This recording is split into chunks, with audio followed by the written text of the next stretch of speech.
আন্দোলন করছে তাদের কিছু হয়তো পয়েন্টস ছিল, ওটাতে তো উইল হ্যাভ টু কনসিডার, ওটাতে তাদের কী কী ছিল ওটা যুক্তি সহকারে দেখা উচিত না। টিচার আসবে না, আরও না আসলে তো আরও ঝামেলা। টিচার আসলে অ্যাটলিস্ট একটা সোবারিং এফেক্ট থাকে। শিক্ষকরা আসে, শিক্ষকরা যায় না, আসে না, জানি না ওদের ক্যালকুলেশনে কি কোনো ইস্যু ছিল কিনা, এটা আপনারা দেখেন। এটা আমি আপনাদের বলি, এই যে আপনি সাংবাদিক বন্ধু বলছে যে খারাপ ছিল, হয় নাই, হবে না, তখন এইগুলো নেগেটিভ তো কথাবার্তা। হয় নাই, উই হ্যাভ স্টার্টেড, বরং যে আপনার ভুল ত্রুটিগুলো কেন আপনি যেরকমভাবে কথা বলছেন উইথ ডিউ রেসপেক্ট, যে এটা হয় নাই, কেন করছেন বৃথা, এই তো অ্যাটিটিউড ভালো না। যে আপনার টোন শুনে আমার মনে হলো এটা করেছেন, এটা কেন আবার নিলেন, আমরা অ্যাজ ইফ নিয়ে দোষ করে ফেলছি, ইউনিভার্সিটিটা ভালো না, এটা মঙ্গল গ্রহে হঠাৎ করে আমরা আবিষ্কার করলাম। ডেফিনেটলি আমি তো নিজেই প্রশ্ন করলাম যে এখানে আপনার সবাই আসছে না কেন, তাদের অনীহা কেন, টিচারদেরটা কেন ওরা না করেছে। আর জুলাই মাস আমরা বলেছি ইভেন সরকার যদি আসে না, গ্যাজেটটা প্রকাশ হলো না, নিশ্চয়ই কোনো কারণ আছে। এগুলো আমরা দেখবো যাতে সরকারের আসে, কারণ সরকার আসলে বেসরকারি ওরা এনকারেজ ফিল করবে। কারণ ইউনিভার্সাল পেনশন স্কিমটা একটা ভালো জিনিস, এখন আমরা ইমপ্লিমেন্ট করা ডিফিকাল্ট।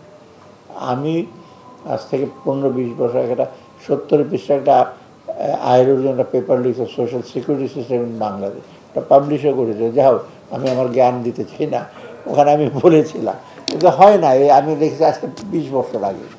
বাংলাদেশে তো আমরা উইল ল্যাগ বিহাইন্ড অনেক কিছুতেই, আর করে আবার আমরা শেষ করি না।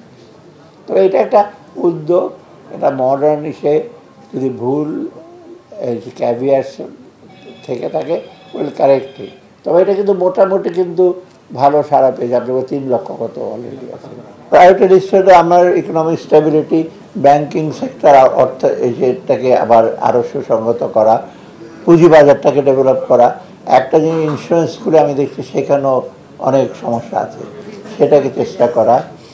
আর আমার এনবিআরটা ডেফিনেটলি আমরা জানেন, এনবিআরটা তো আমরা 2 ভাগে ওটা রিঅর্গানাইজ না, ওটা 2টা ভাগে আমি ডিসেম্বরের মধ্যে হয়তো আপনারা দেখতে পাবেন নূতন রূপে। এনবিআর নাম থাকবে না, তখন থাকবে কি রাজস্ব ব্যবস্থাপনা, হয়তো সাইনবোর্ডটা অন্যরকম হতে পারে আর কি। এটা আমরা করব। আর পলিসিতে কিছু চেঞ্জ হবে, এটা তো আমার এটা যে ট্যারিফ সে পলিসি, হ্যাঁ। এমপ্লয়মেন্ট ম্যাটারে আমরা চেষ্টা করছি যে 2টা দিকে, একটা হলো এটা স্কিল, কতগুলো প্রকল্প আছে স্কিল ডেভেলপমেন্ট, আর সাথে সাথে যে মার্কেট শুধু বাংলাদেশের না, বাইরের মার্কেট এক্সপ্লোর করা। আর সেকেন্ড হলো এখানে সেলফ এমপ্লয়মেন্টটা জেনারেট করা। এটা সব, কারণ এমপ্লয়মেন্টটা আপনি জানেন লেবার মার্কেটে প্যারাডক্স আছে একটা। প্যারাডক্সটা কি? সেটা হলো অনেক লোক আনএমপ্লয়েড, কিন্তু যখন অ্যাডভার্টাইজমেন্ট করে তখন ইন্টারভিউর সময় আমাকে বলে লোকই তো পাই না। আপনাদের 20,000 লোক অ্যাপ্লাই করলো বলে আমরা 10 জনও পাই না। তখন যখন প্রশ্ন করে সে জানে না, মানে এই মিসম্যাচ যেটা আমরা, paradox of labour market. Paradox মানে লোক আছে, এমপ্লয়মেন্ট দিতে পারছে না।